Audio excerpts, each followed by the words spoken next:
So you want to become smart. In most of the world, you're told that it takes 12 years of school, 4 years of college, and maybe 6 more in grad school to achieve it. But what you really end up with is just a degree, a lot of debt, and a highly developed skill of crafting LinkedIn profiles while hoping that someone, somewhere, sees your potential. And on the bright side, when you went about your job hunt on Reddit, you can do it in flawless grammar. But guess what? Becoming smart isn't actually that complicated. Even if you think you're stuck with bad genes, you're still way ahead of any other animal in intelligence department. When we say we want to become smarter, it covers a lot of ground. We're talking about picking up useful skills, ideally the ones that make money. We want to solve problems effectively and make some more money from that too. We aim to ace tough subjects, partially for the paycheck and partially just to show off. And let's not forget, we want to sound sharp in conversations too, just enough to earn respect, but not so much that we get branded as nerds. The issue is that most advice you find online is either too vague and philosophical, like something only Oprah or Socrates could make sense out of, or it's so specific, it's borderline absurd.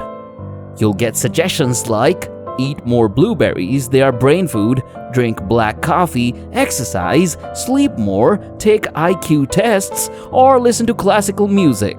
All of these sound promising, but at some point you have to move beyond blueberries and Mozart and actually, learn some stuff. Even back in the day, there were geniuses who excelled despite barely leaving their desks and surviving on minimal sleep. So let's break it down. Becoming smart is easier than you think, and you can start right now. Tired of regurgitating random WikiHow advice or quoting the graffiti on the subway walls? It's time to get real. What's the secret sauce to being well-read and interesting? Simple reading. But hold on, don't roll your eyes just yet. Let's dive into what kinds of reading can make a real difference. First up, fiction. Yup. Fiction isn't just for fun. It's a powerhouse for boosting your reading speed and expanding your vocabulary. Ever notice how dialogue in fiction feels like a casual chat? It's like hanging out with characters and learning from their stories. This not only makes reading enjoyable, but also helps you empathize with diverse characters, giving you insights into different viewpoints that can be super useful in the real life.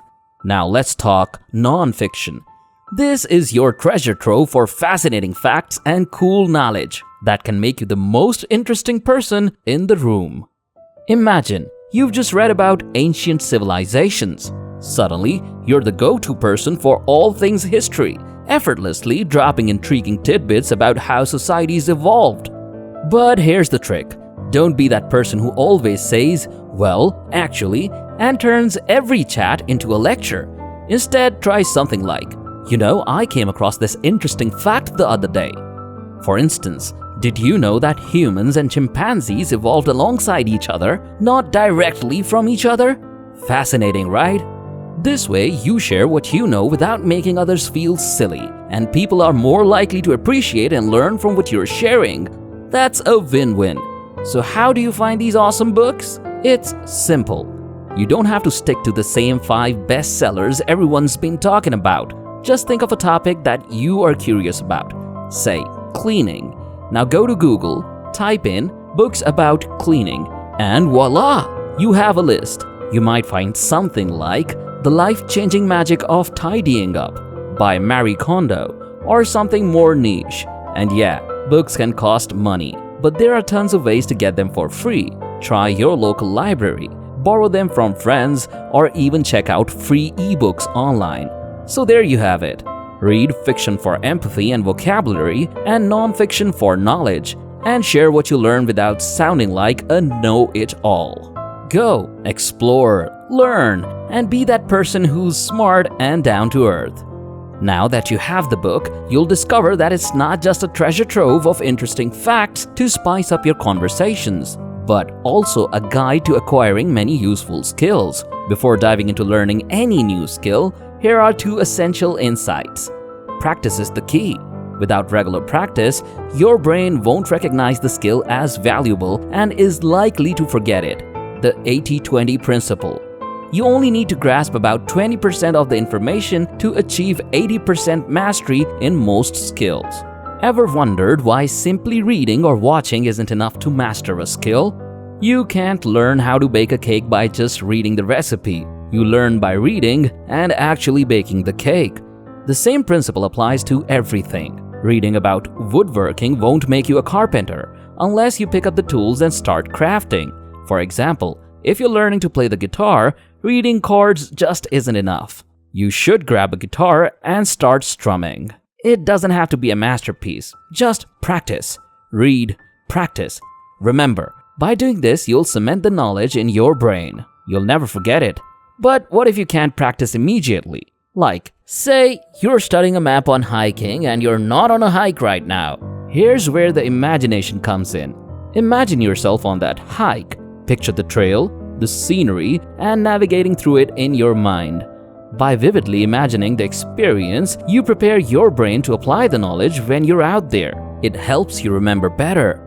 Watch videos, read guides, and mentally rehearse. Pretend that the video is your own experience. This helps you anticipate challenges and situations. The person who only studied the map might struggle on the trail, but you, who imagined and prepared mentally, will navigate it with more confidence. And this is how you master skills, by engaging actively. Practice whenever possible, and when not, use your imagination to simulate the experience. Remember, learning isn't passive. It's about actively engaging with what you learn. So get out there and start practicing. Have you ever wondered why the school system works the way it does? It's like you learn something and then you're tested on it years later in some imaginary scenario. Let's dive into how this actually affects our learning process. Picture this. You study the parts of a car engine, and suddenly you're in a hypothetical breakdown situation where identifying those parts determines whether you can fix the engine or not. This testing situation, whether it's an exam in the school or a practical challenge in life, creates a sense of urgency that makes your brain perk up and pay attention. Take medical school, for instance. You learn intricate details about diseases and treatments, and then you're thrust into a simulated emergency room scenario where your decisions can mean life or death. It's not just about regurgitating the facts, it's about applying them under pressure. That's where practice questions come in. They simulate these high-stakes situations, forcing your brain to recall and apply knowledge effectively. Even if you don't have the practice questions ready-made, creating your own scenarios, a patient's life hanging in the balance and your knowledge of symptoms and treatments as the key, can turbocharge your learning. Ultimately, it's about making information relevant and impactful to your brain's understanding. Ensuring that what you learn today stays with you long after the test is over. If you liked this video, give it a thumbs up and subscribe for more tips on getting smarter without the fluff. Drop a comment below with your favorite book. And until next time, keep learning and stay awesome.